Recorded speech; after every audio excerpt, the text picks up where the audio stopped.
Today, we will talk about how to acidify soil. Let's have a look at the details. Some plants, such as camellias, lupins, garden lilies, and primrose, love acidic soils. If your soil isn't acidic enough or has been heavily treated with lime, here are some methods for increasing the acidity slightly to keep your acid-loving plants happily growing. The first step is testing the pH of your soil and water. Get your soil professionally tested for the best, most accurate results. If you're serious about growing plants or making your soil more acidic for whatever reason, you'll know that professional sampling is more accurate than de-home tests. Try a de-home pH test. If you're not into the idea of professional soil testing, you can easily test the pH of your soil at home, but understand that it won't be as accurate as a professional reading. Be sure to test the pH of your water as well. The pH of groundwater that you may use to water your plants ranges from about 6.5 to 8.5,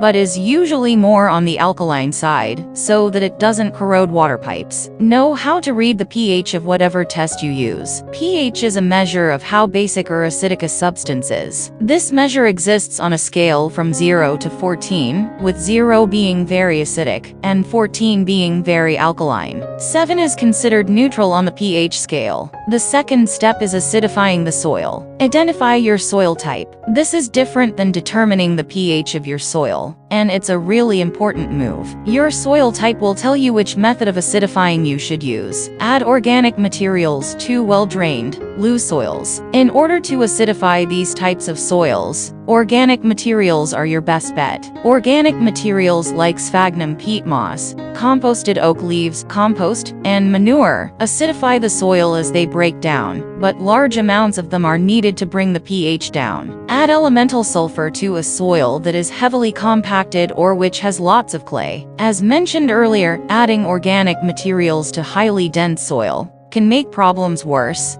as your soil retains more moisture, making it more alkaline. For this reason, adding elemental sulfur or iron sulfate is the most surefire way to acidify the soil with heavy clay components. Add iron sulfate to the soil that is heavily compacted or has lots of clay. Iron sulfate relies on a chemical reaction to create acidity. It is therefore less dependent on temperature conditions than elemental sulfur, which depends on bacteria to produce a biological reaction. Use a fertilizer containing ammonia. In a lot of cases, all you need to do to acidify soil is use an ammonia-based fertilizer. Many of the fertilizers which are used for acid-loving plants contain ammonia sulfate or sulfur-coated urea. And the third step is maintaining a healthy pH for your plants. If flowers or plants already happen to be planted, use elemental sulfur. Because it is slow-acting, it's tough to make mistakes at recommended doses. Work it into moist soil as much as possible,